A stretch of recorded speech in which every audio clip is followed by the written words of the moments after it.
So I just want to welcome everyone who joined the AMA tonight.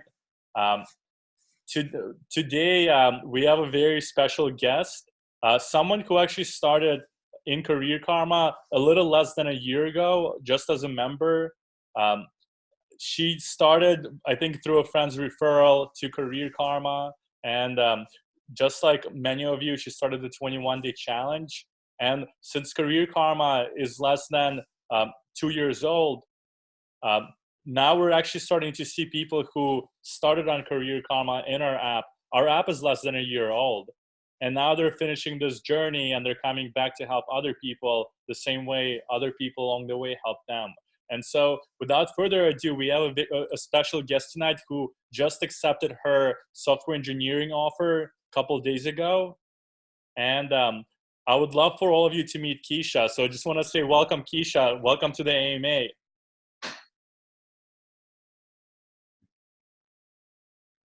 Kesha, you might have to unmute yourself. Okay, I see it. Yeah. Hey guys, Welcome. how you doing?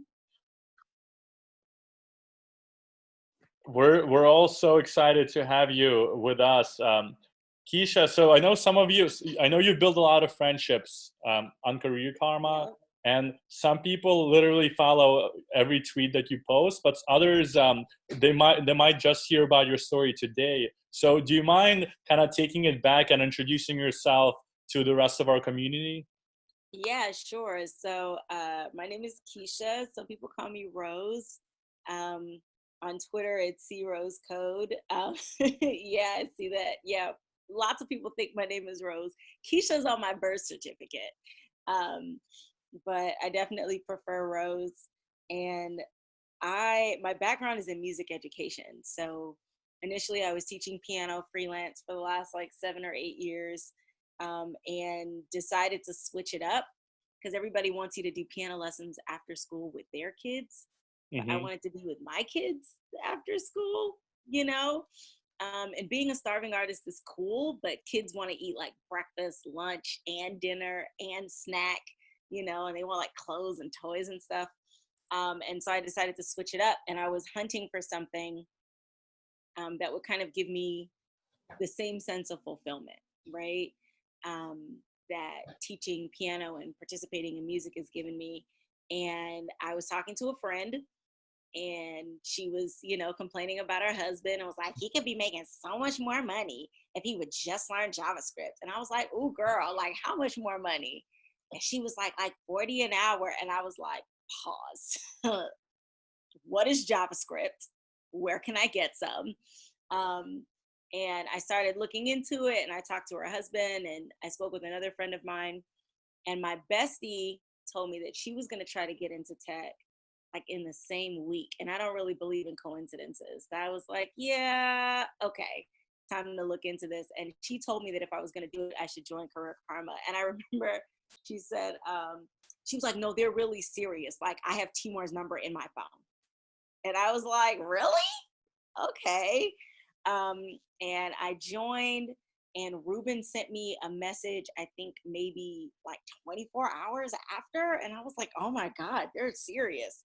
Um, and after that, I kind of jumped in with both feet. That's the beginning of the story. Yeah. And I remember those early days.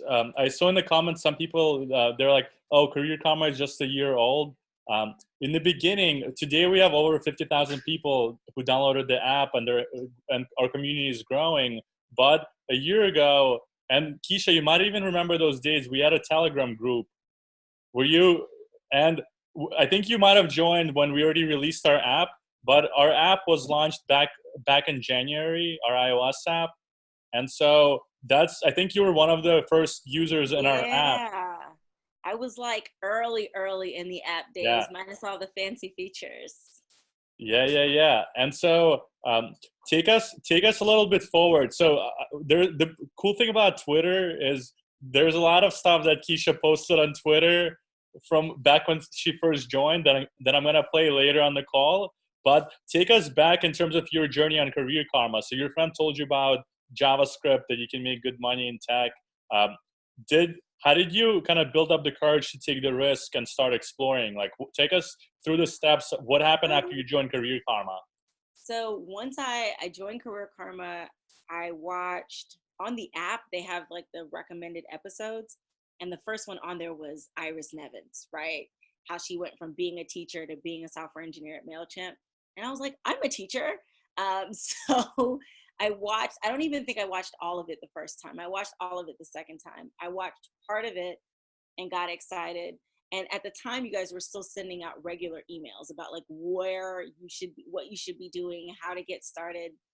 And after talking to Ruben, and Ruben is interesting because he doesn't really, there's like one speed, and that speed is just forward at like 100 miles per hour. So he was giving me pointers on what to do, but he really wanted me to get started on the 21-day challenge. And there was like an orientation Zoom call that I needed to get on. So I downloaded Zoom because I had no idea what that was. And then I got on the first call and they were like, yeah, guys, you need to make your first post on Twitter. And I remember I was like, I don't like Twitter at all. And they were like, yeah, but Twitter is big in tech. You should do it. And I just followed the rules for the 21-day challenge very strictly. Every day I spoke to somebody on my level and someone above my level, and I posted a picture of that conversation or proof that I contacted them every single day. And I started making friends, which happens pretty easily for me, but I don't always meet kindred spirits really easily. So I make friends a lot of the time, but not necessarily people who are on the same level. And from there, it just kind of got more and more exciting. I got support from people I didn't know. There were other people who were in the same position as me who were offering encouragement and excitement. And the people who were above my level, like the number of stories I heard from people who were just regular humans, people who had been doing tech forever, people who had never touched tech, it just kept fueling that feeling for me until it was, fueling itself after a while. Yeah, Kesha, and I remember those days, and like I said, there's a lot of. It's kind of hard to believe that you didn't use Twitter, because since the day you started posting, since the day you started the 21-day challenge, you're literally in the car. There's some videos where you're in the car and you're like, I just had my 2 interviews with Lambda School. I got 2 more coming up, and you were literally narrating through video each step of your journey. And so it was pretty rocky in the beginning. What were some of the challenges that you had to overcome in the beginning? So part of it was like the decision that I was going to try to do this. My first thought before tech was to pursue nursing, because that's what my dad has been trying to get me to do for like all of my life. And so I was taking prerequisites for nursing last year. Right now I was in nursing classes. I was doing prereqs for nursing, and the decision not to go back to school was made in part because of how well the 21-day challenge was going. And I really started posting videos because I talk too much for Twitter's character count limit. I was just like, this isn't gonna work. I'm too chatty. So I started making videos, and the videos were being well received. And that was a really tough decision for me, because I had to tell my dad, hey, I don't need money for tuition. And then I couldn't find childcare for nursing a second semester, and I didn't do well the first semester. And it was a class I had taken before. And so it was a real leap of faith, even in the beginning. And once I made the hardcore decision, I'm not going to register for classes this semester. I'm not going to buy books. I'm not going to talk about it. I'm not going to respond to this email from my instructor about whether or not I'm coming back to class. Once I made that decision, then it was like, okay, I have to apply. And at first I had gone to Digital Crafts Demo Day. Digital Crafts is an immersive boot camp here in Atlanta. And I went to their demo day and met some of their students and fell in love with their projects and their instructors. And I had set my sights on that. And I think it was Ruben that was like, yeah, just apply to all of them. Like, don't set your sights on this one school just yet. You have a lot of options. And I started researching everything. And at the time I was working front desk at the clinic, because I work at an abortion clinic in Atlanta. And so I was up at 6:45 in the morning.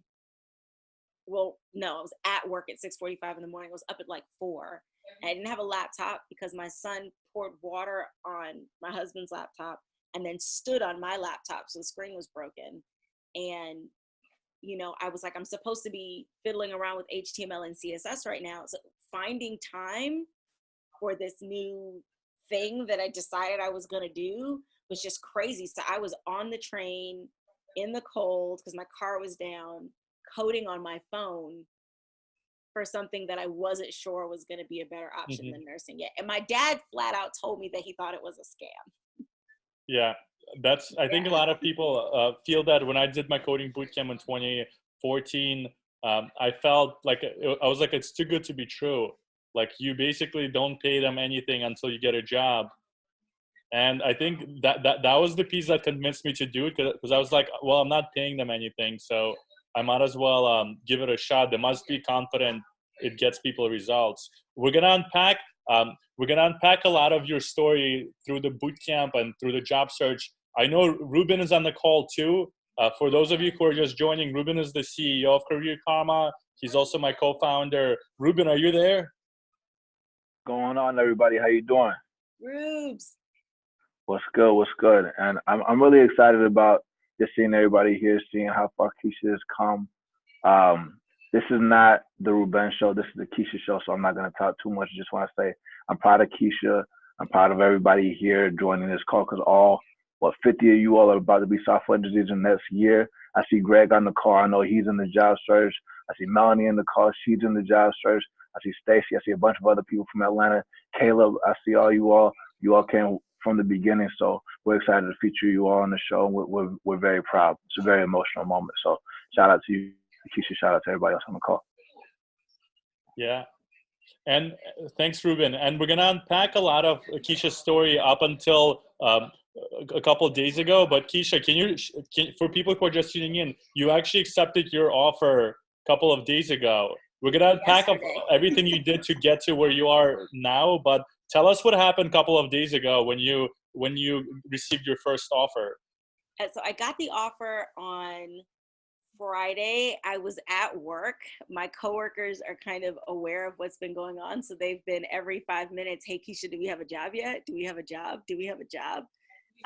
And so I've been like kind of flipping through my phone, and I got an email that said, hey, we'd really like to set up a call. I've got some great news for you. And I didn't see it while I was at work. So after work, I was headed to the studio with my husband. We run a recording studio in Little 5 Points. And we're in the studio, and my son is there and my daughter's there. And I was like, shut up, shut up, shut up. This is Kate. Shut up, shut up. And my husband started recording. I'll see if I can con him into sharing the video. He started recording, and I was on the phone like this. Yeah. Mm-hmm. Okay. Right. And just like making silent screams. And I was so quiet on the phone that Kate, my manager, was almost awkward, like, yes, so yay. And I was like, no, I'm excited, I swear. I'm just trying to contain it. But when she dropped the number on me, when she dropped the offer on me, I almost cried because I've never made that much money in my whole life. I feel like if we put together all the pennies I've ever had, that it wouldn't get to what I'd be making in the next year. So it was super exciting. So mind you, my intention was to just roll over and sign the damn thing. But after I spoke with my mentors, I spoke with Iris. Iris is my mentor now, or one of my mentors. And she was like, Kesha, play the game. Negotiate, ask for more.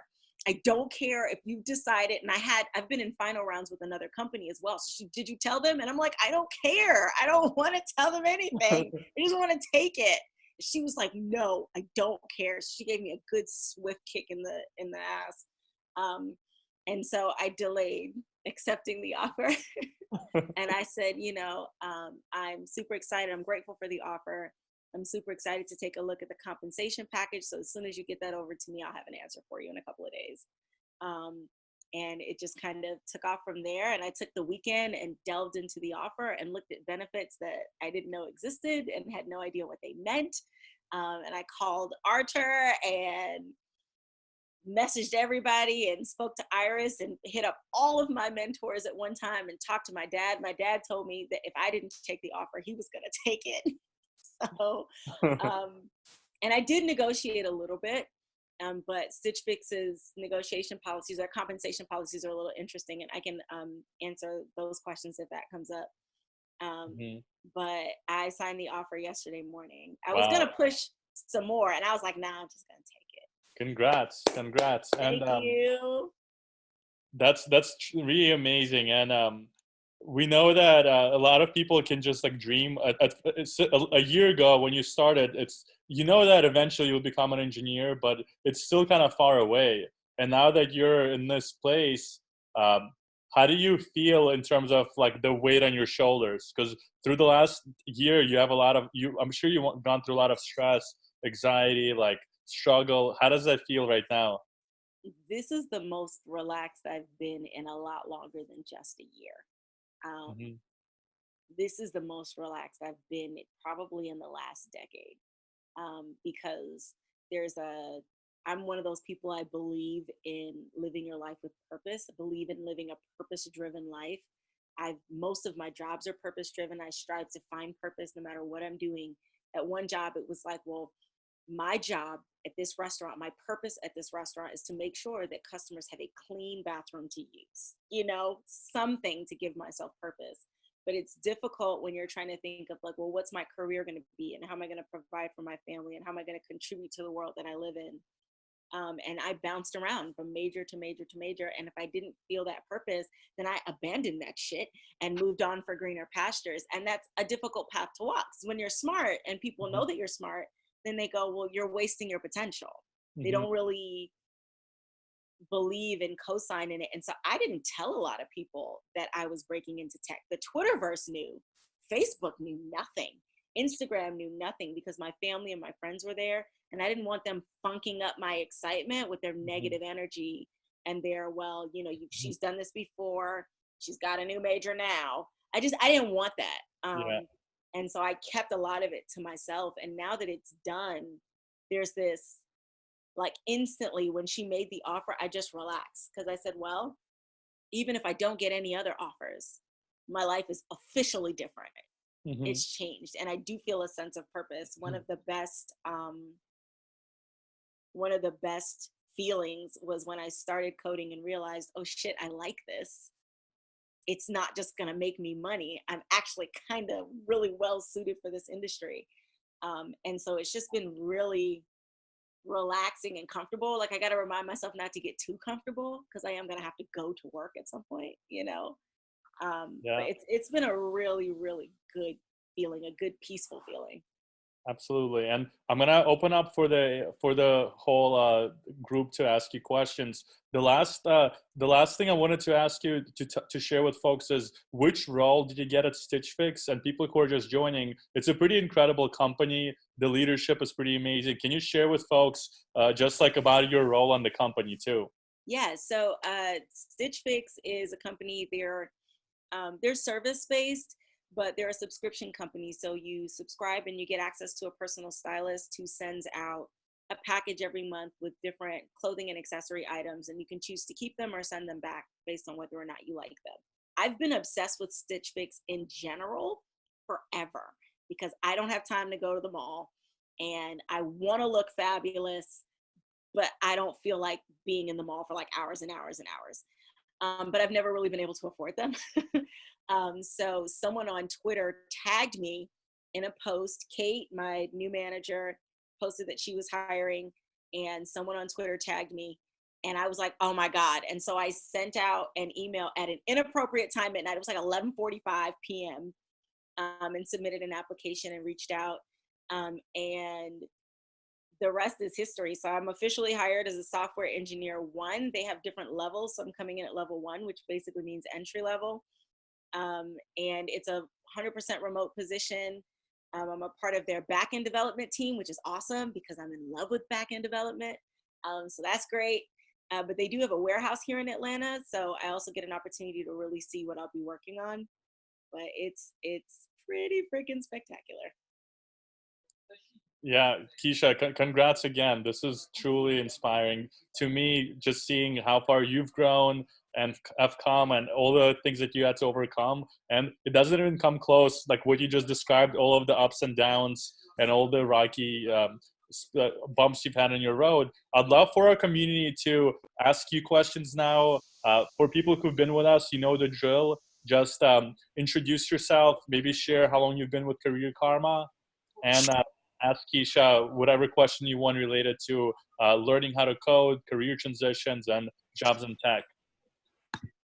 And one more second, I know Ruben's dad is here, who is not only Ruben's dad, but he's also an investor in CareerKarma.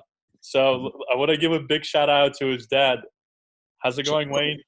It's going great. Congratulations, guys, and Kesha too. I don't know if you all know, but Kesha, when you were raising money, she had to raise money in 12 hours. My dad, he contributed to that. Yeah, I remember. He's a big fan of you. So big fan. Yeah. Thanks so much, Dad. I appreciate it. Congratulations. Thank you. Yeah. Cool. Who wants to jump in and ask Kesha some questions? I'm sure some people are dying to know all the little details. I definitely do, because I'm about to finish up my program. I'm also a Flatiron student. I graduate. Yeah, I know. I've been stalking you on Twitter. So like I'm trying to like have the smoothest transition into like at least the job search, but interviewing, like tips you have on that, what to expect, I guess just do you feel like Flatiron itself prepares you enough to go for interviews, or did you have any other resources you use to learn or prepare for that? So Flatiron has quite a few hidden resources that I wasn't super aware of until I followed instructions and delved into it. Once you graduate, they do open up a computer science track that gives you access to algorithms, interview process, go through the career prep track. But as far as making a smooth transition, I would advise that you start interviewing in Mod 5. So when you get to your final project, just go ahead and start. Because I mean, the first couple interviews are throwaway interviews. It was embarrassing, laughable how poorly I did on the first couple of interviews. And that's because Flatiron sets the standard really high. And so you psych yourself out going in. I didn't start doing well on interviews until I really relaxed and just decided to be myself, especially in first rounds. Talk to people, keep up with the people that you talk to, try to develop as many genuine connections as you possibly can. And that transition will be smooth. Because then there'll be people who want to hire you just because you're awesome. And then if you can prove that you can code even a little bit, then they'll be happy to take you on. And Flatiron, every tech assessment that I've been able to do, that I've been given where I get to build a project or I get to build a feature, I've completely blown it out of the water. And that's because those code challenges that they give you, the projects that you do, are well above what you need in order to really get through. So you're, even right now, just based on what I've seen on your Twitter page, you're probably ready to tackle an interview. The algorithm interviews are only difficult because you psych yourself out. They don't particularly care if you get it right. They just want to know your thought process. So I would just start getting used to talking through your code. Even now as you're coding, just talk to yourself out loud, think through your process, get used to documenting. So commenting out code, like, okay, I think I'm going to do this, then I'm going to do that, and then going back through it and tackling it step by step. Okay. Yeah. Thank you. Yeah, no problem. Good advice. Keep going, by the way. I'm super excited. Like, you're up next. I'm trying. I graduate in January, so yes, that's right around the corner. Yeah. I'm like, I got in 2 weeks, I got to do my JavaScript project, so then I will be in. Yes, yeah. Awesome. Well, hit me up if you need any help. I'm really excited about it. I've taken on like super ambitious project ideas. I've pushed myself stuff that's not even covered in the curriculum. I implemented active storage in my Rails project to upload images. And my idea for my Rails API part of my backend is kind of like using action capable to like do messenger, like a chat app kind of. All of that's really going to benefit you. One of the things that's really, because I was kind of similar, where I was fooling around with other packages and other libraries during my project weeks. That's going to really benefit you during your tech assessments, because they're going to want to know if you have good intuition about code that you don't recognize. If you're constantly fooling with new code or new libraries or new packages, then you're going to kind of have an innate feel for how something should work. And that's really impressive for interviewers. Okay. All right. Thank you.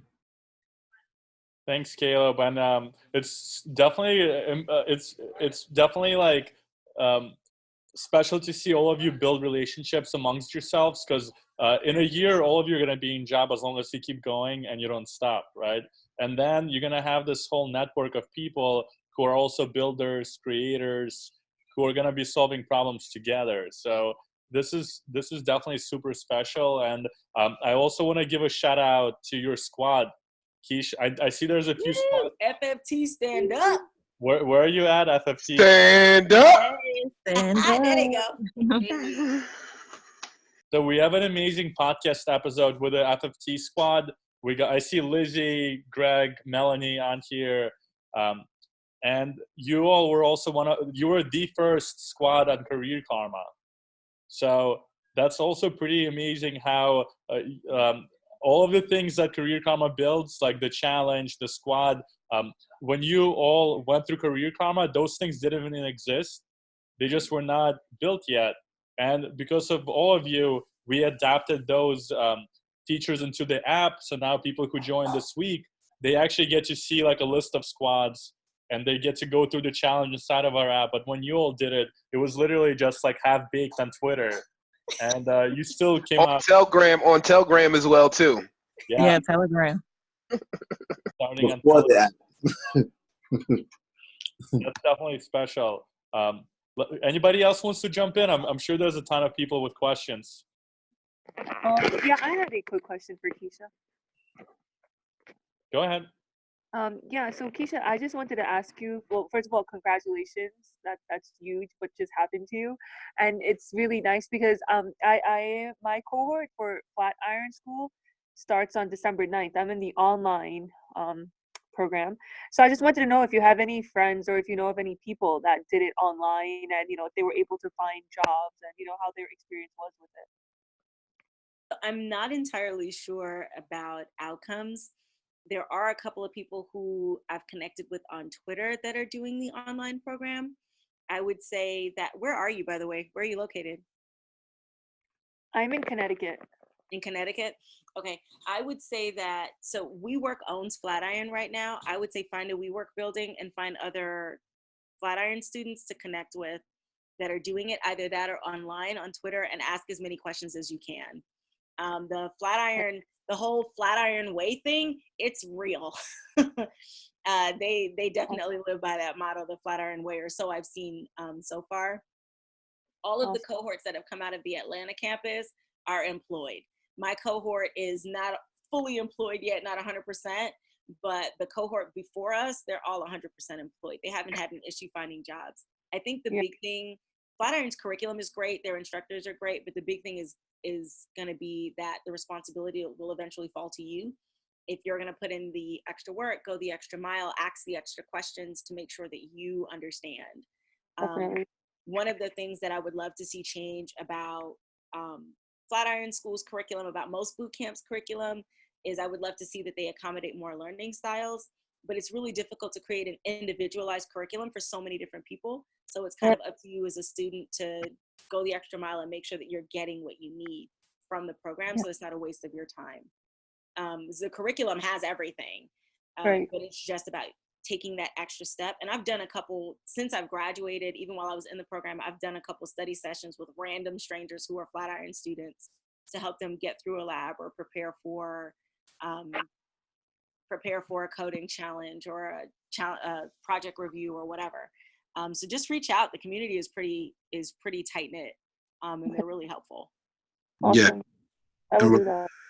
Related to what she said about community, if you go to the community tab and just search for people that are in Flatiron School, you could probably find a bunch of people that are online in your area as well. Okay, Can I awesome. answer Melissa's question? Or did I answer your question, dear?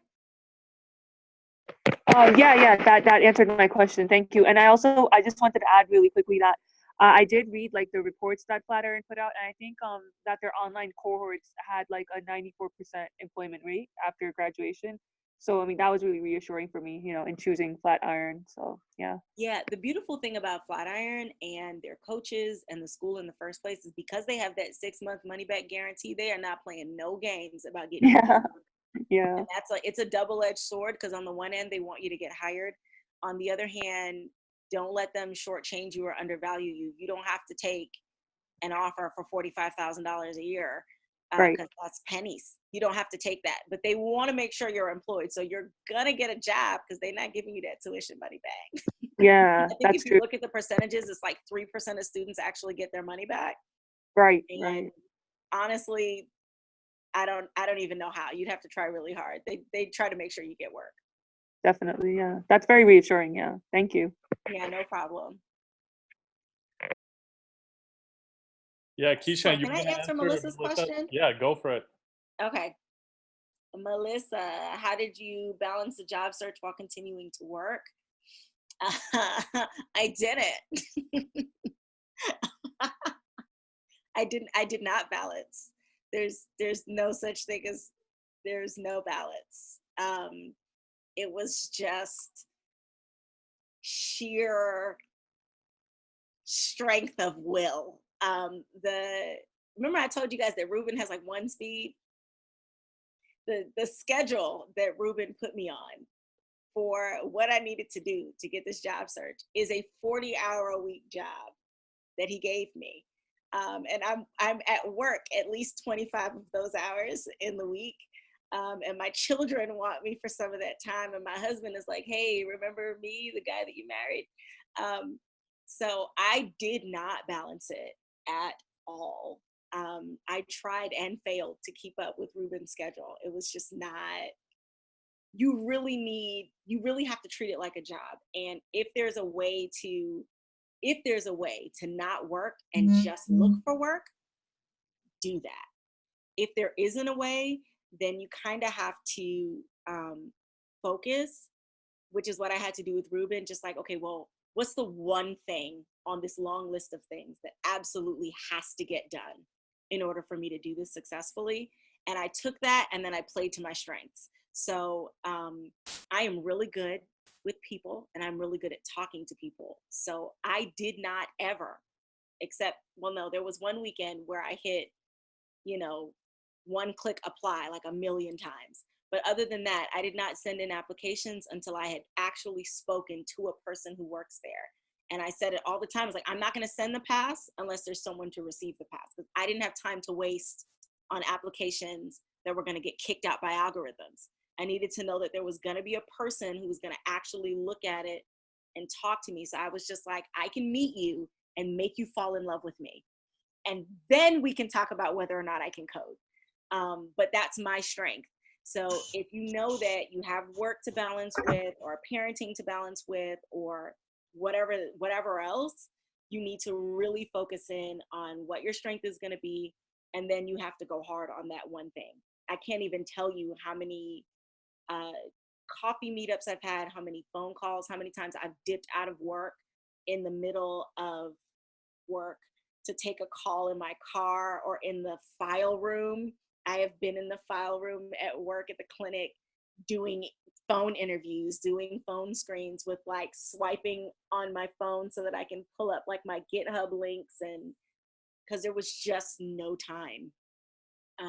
The other thing I would really say is if you have to balance, it's really important to sleep.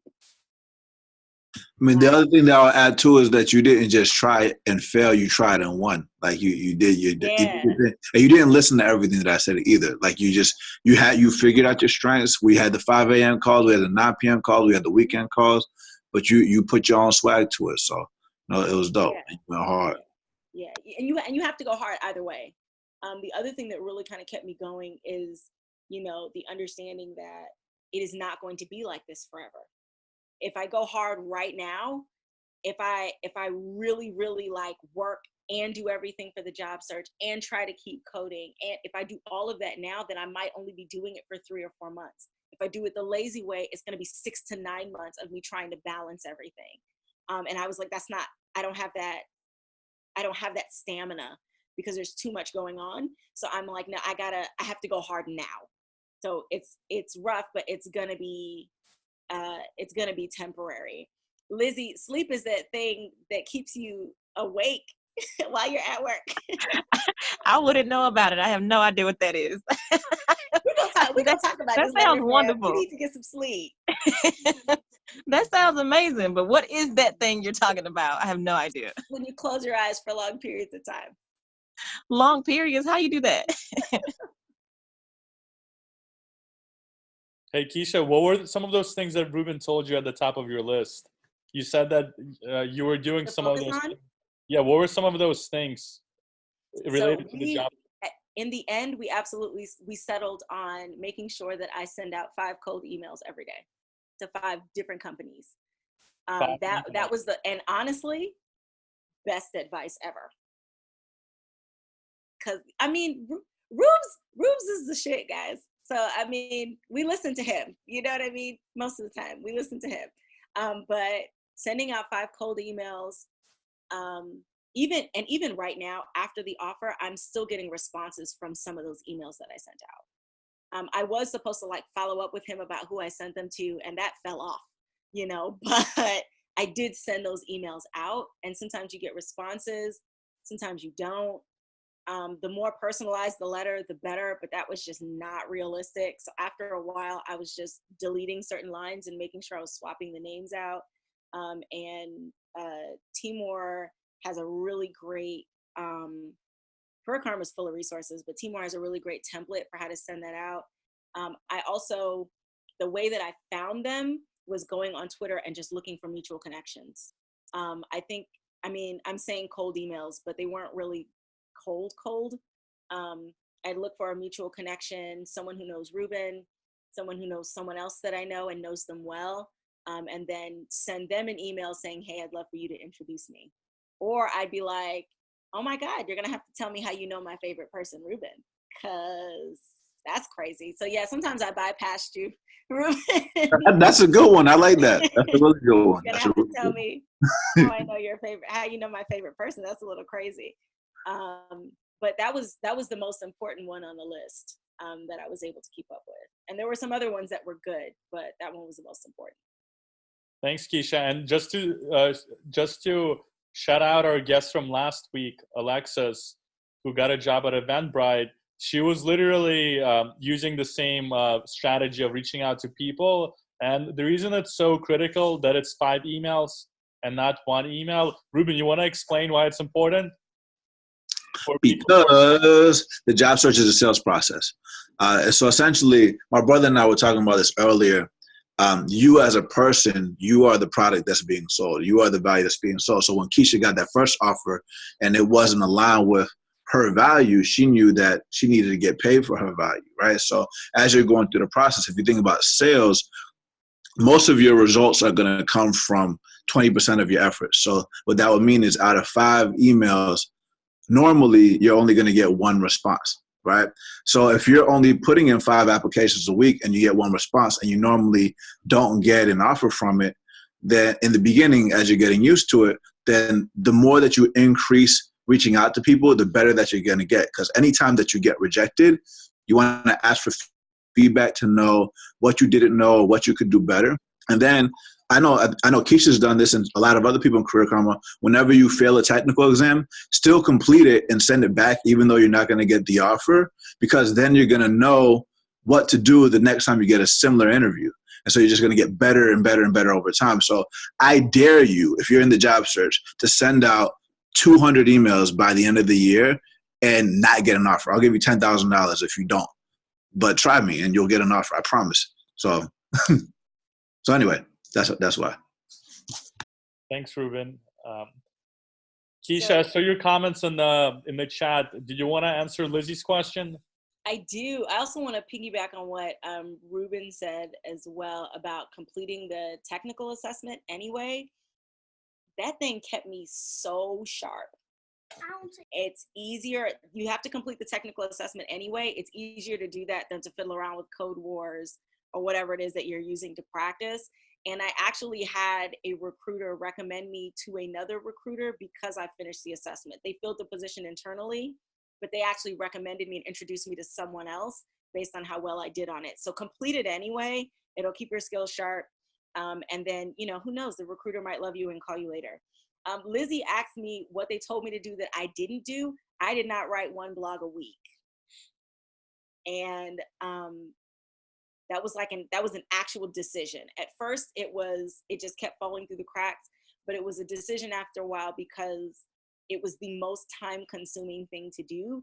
And it would have really been focusing more on my weaknesses. I'm a great writer, but I am a perfectionist. And so writing a blog is not a one-day task for me. Writing a blog is a one-week task, and it was too time consuming.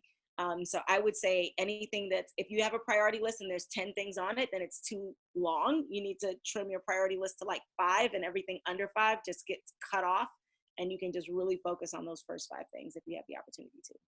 But don't get it twisted. She still dropped some fire blogs. Like she was there first, and the whole thing about imposter syndrome. You can find those on the another blog I posted that I just didn't promote because I didn't like it, but it's up.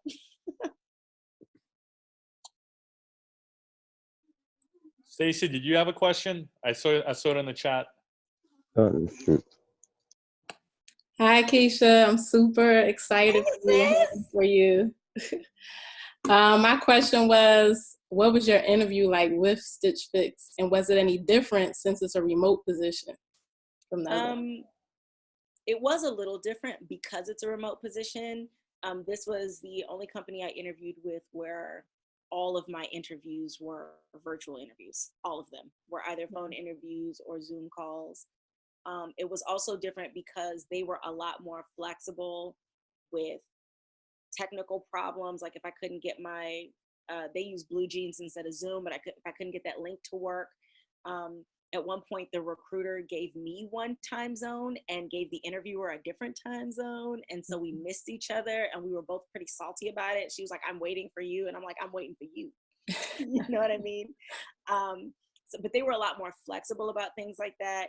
The interview itself was really, really run of the mill. I had no idea that this was going to take off until I would say maybe round 3. And that was because I realized that they were consistently responding faster than they said they would. So it was, "Oh, I'll get back to you in 48 hours. And instead I heard back in 3 hours. "Oh, I'll get back to you by Monday." And instead I heard back Friday, you know? And even with the offer, they said that I would have an answer no later, that they would have a decision for me in time for Thanksgiving, but I heard Friday, and then they had the written offer in my inbox within an hour. That's when I knew, okay, they like me. They're excited about me. I started getting, instead of me sending out follow-up emails, I started getting follow-up emails from the people I interviewed with, asking me if I had questions. But other than that, it really felt like just a regular interview. They asked me the same questions that I got asked at every other interview. The tech assessment was really a pair programming assessment, which I was scary about because it was me coding live, like sharing my screen. And that was kind of intimidating for me, and it went really well. So that in mind, I would say to everybody who's interviewing, you have no idea which one of these interviews is going to turn into a job. So don't be scary about what type of interview you may or may not get. Just treat them all like this is the job that you're going to get, because it was real standard. It was really standard. Okay, awesome. Have you done any whiteboard interviews? Have you had any of that? I didn't have a whiteboard interview, but BlackRock did make me code on paper. And that's worse than a whiteboard, because at least with a whiteboard, you can erase. But those were, that one was really difficult. The algorithm ones are really difficult because, again, they don't particularly care if the code is going to run. And that was one thing for me that I realized was a major difference between take-home assessments and tech assessments that were like over the phone or over the computer. When it's a take home, it needs to run. It better be working. Right. That's like really important that it's working. But if it's on paper or a whiteboard, they just want to know how you're thinking. And with Stitch Fix, I did what they called a product interview, which was pretty much a problem solving session. So I got on the phone with them, or not on the phone, on a video chat with two of them, and we sat with, I had my paper, they had their papers. They mentioned a problem that's happening in their warehouse, and we brainstormed how to solve it together. So instead of them doing a whiteboarding exercise, they did that completely separate. And then after that, then we did the pair programming assessment. Okay. All right, thanks. Hey, Kesha, can you, that's a great overview. I think you talking about the whiteboarding problems, algorithms, a lot of people think that going into the interviews, companies are looking for credentials, like degrees, computer science degrees. And so can you explain, like, I guess, the difference for these interviews and what companies are looking for from your experience having interviewed with Stitch Fix and other companies? Like, how are people without degrees even getting these interviews? I've only had one company care if I have a degree at all. Or even care that I went to a boot camp. Initially, I would put that in my email or correspondence. Hey, I'm recently graduated from, they don't care. They really only care if you're a decent human, if you're gonna be great to work with or not. The only person that cared, Chick-fil-A cared, but Chick-fil-A wants you to have a degree in something. They don't particularly care what it is. They actually told me that if I would write over and just have them send me a random degree for the credits I've completed, that would suffice. So I have not had anybody. I had a Google recruiter reach out to me, and they didn't care what boot camp I attended. Then I had another company reach out to me specifically because my background was in biology, because I work at a clinic, and they were like, hey, we're a company, but we're in health. We're in health technology, and so your background kind of plays to that. So we'd love to talk with you. I didn't have they didn't care at all. They didn't care at all. They just wanted to know if I was a decent person. And then after that, like, can you code something? That was pretty much it. Yeah. And the reason I'm asking you this is there's a lot of things that hold people back. Some people might feel like their lack of degree is going to hold them back. Some people might think they're not good at math. What it comes down to in these interviews, and it happens to be with a lot of engineering interviews, data science, design, the people who are going to be hiring you, they can actually speak to you and evaluate how good of a problem solver you are by actually have you solve problems. And so the nice thing about that is you're going to get better at solving problems by practicing, by going to interviews, getting rejected. But even though you're getting rejected, you're still learning. You're seeing the types of problems companies are asking, and then you just get better at them. And so for everyone who's on the call right now and you're scared to go to you're scared to apply to companies because you think you're not going to pass their coding challenges, there's no such a thing as someone passing the coding challenges on their first try.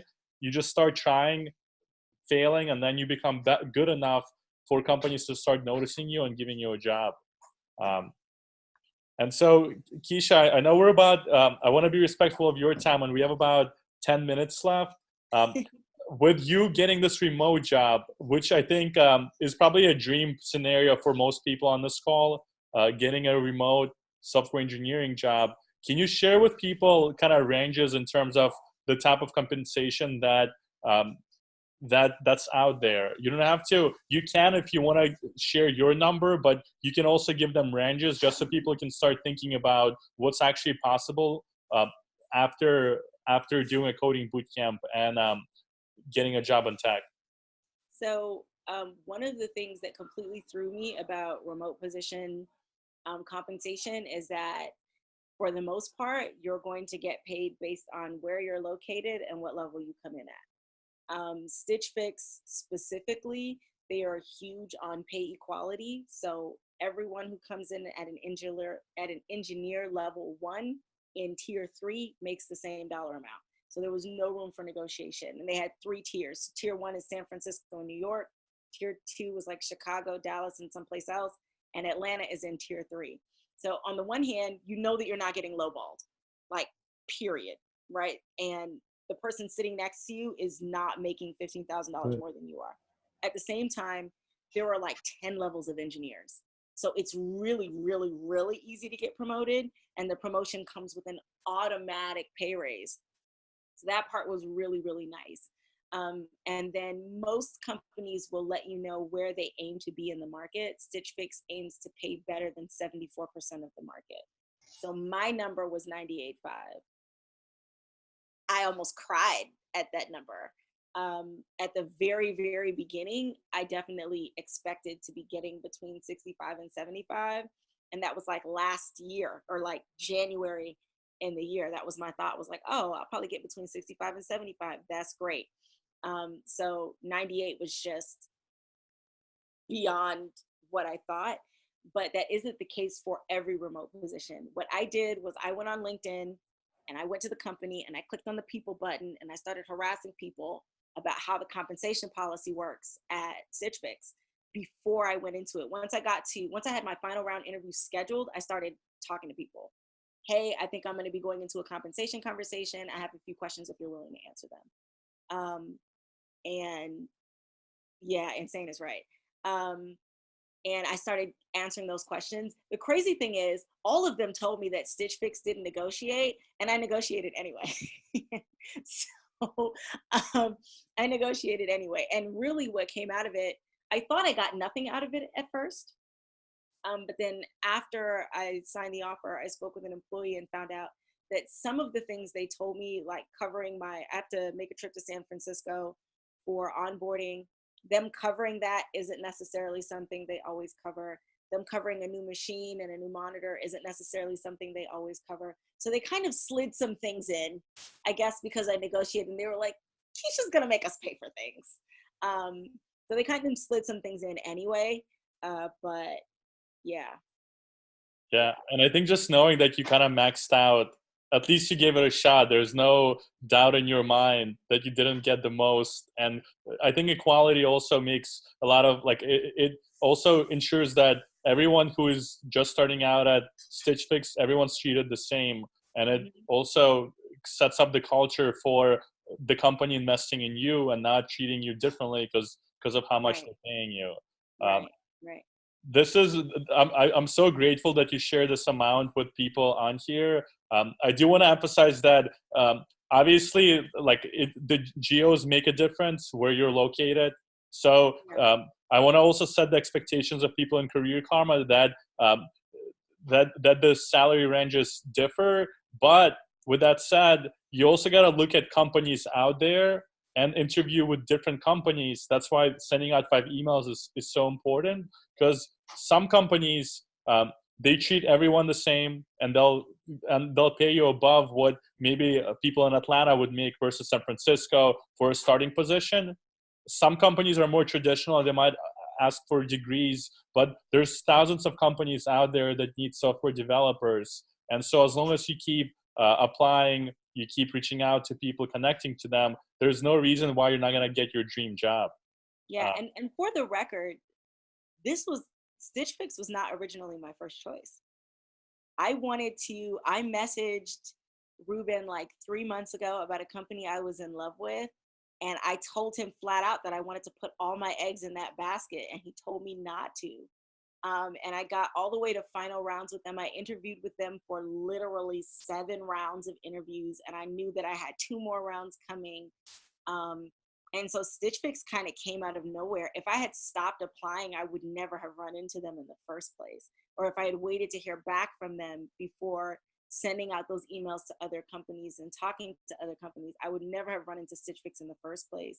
And eventually, what kind of turned me on to that company and off to the other one is that it was obvious that Stitch Fix wanted to work with me, that they were excited about it. I meshed well with the managers and the team members that I met. And so it's really important not to take your own desires too seriously. You think you want to work someplace, you really don't know. You get excited because you're like, oh, they might give me 75, and that's more than I could get in Atlanta, and 98 might be waiting for you in your next email or in your next application. So definitely send those emails out, because you don't know who's literally waiting for someone like you to show up. Yeah. Kesha, I think we'll do one more question from the community. Anybody want to ask Kesha any questions? I got a promised Jeff question. an answer. Oh, go ahead, Greg. So Kesha, you super personable. You awesome. From the beginning, you've been awesome. You've been like a Twitter celebrity. Yeah, Like keep when I talking. first met you, you was like a Twitter celebrity. Like how you came about and how you've been coding, how you was able to raise money to get in the code and the whole thing. That is like a one of a kind thing. So you definitely are a unicorn in that fashion. So my question to you is, because you're this person and you're so amazing, how would you suggest for an introvert like myself, who, even though there are people out there that I talk to through the internet, social media, but when it comes to actually reaching out and making connections with people I don't know, to be able to find leads, I'm not super good with that. So what kind of advice would you give in that situation? I would say play to your strength. Like talking is my strength. That's not everybody's strength.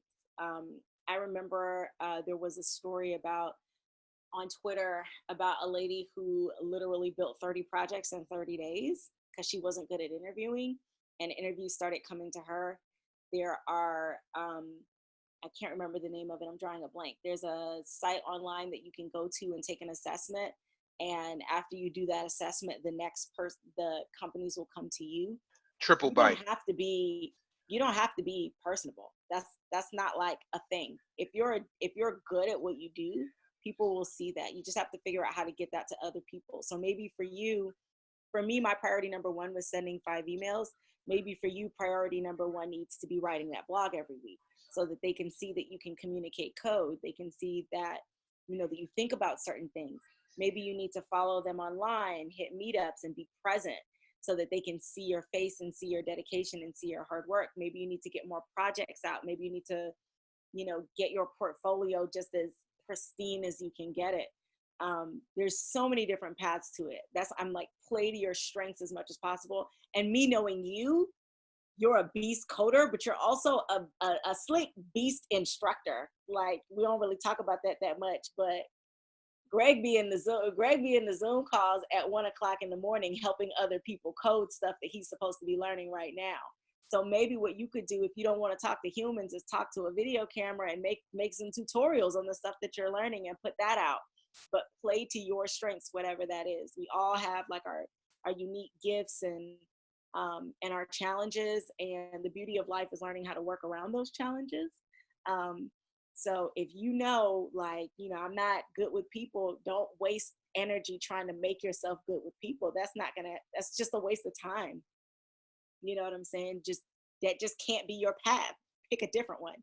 For you, you can definitely do it. You have the skills that you need.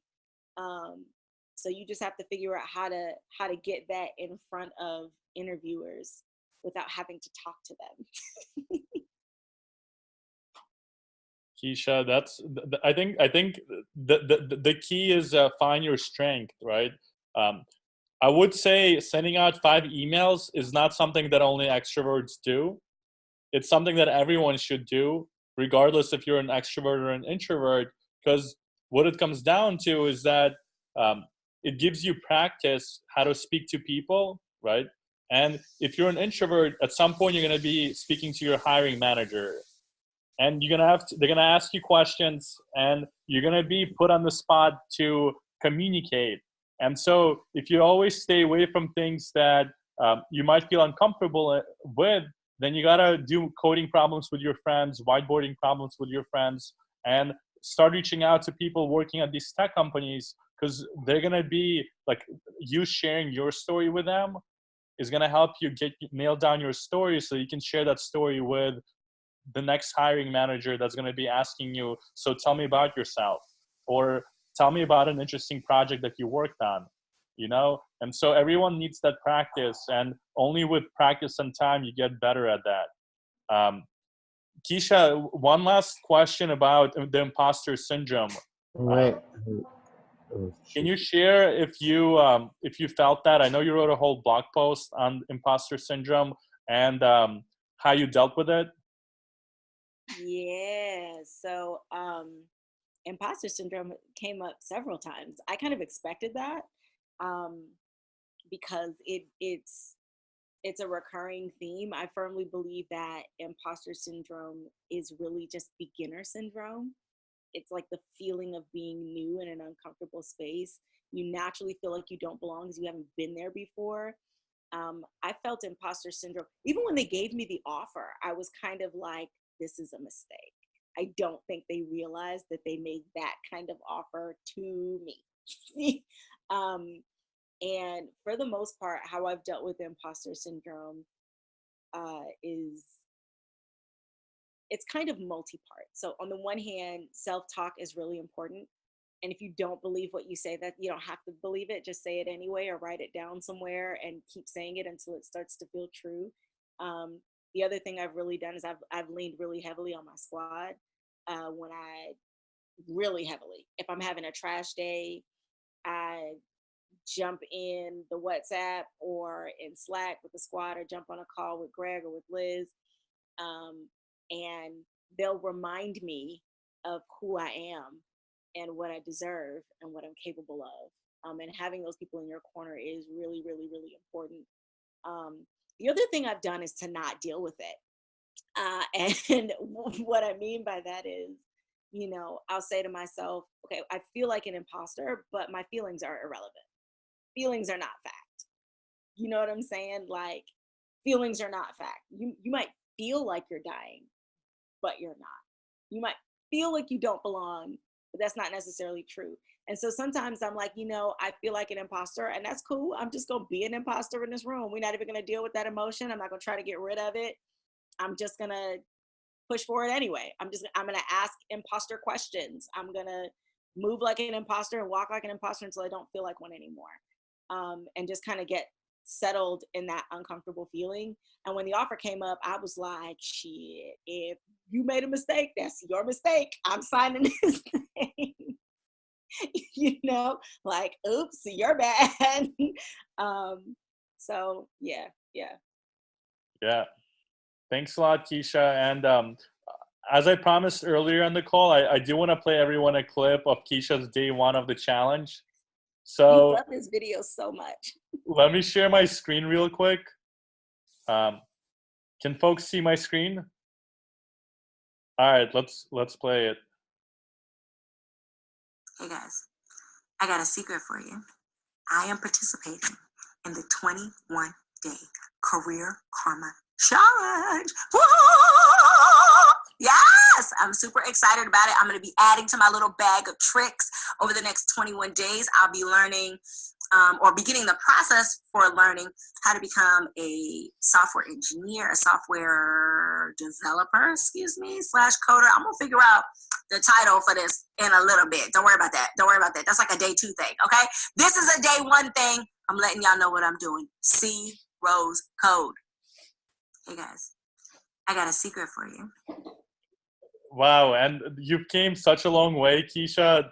And I encourage everyone to just follow you on Twitter because it's one of the best ways to just follow your journey from the very beginning. I know it's getting late on the East Coast. Kesha, thank you so much for joining us. For people that want to stay in touch with you, what's the best way for them to connect? Twitter, at Kesha Lake, Kesha. I think I put it in the chat. I'll put it in again. At Kesha Lake. You can also send me an email. The absolute worst thing you can do is send me a message on the CareerKarma app. Not that I don't love the CareerKarma app. I just don't check it as often. So if you sent me a message on there, it's not that I don't love you. It's that I keep forgetting to go on there and check for things. But you can also send me an email at kroselake@gmail.com. If you want to really be a stalker, you can text me. I know I probably shouldn't give all of you guys my phone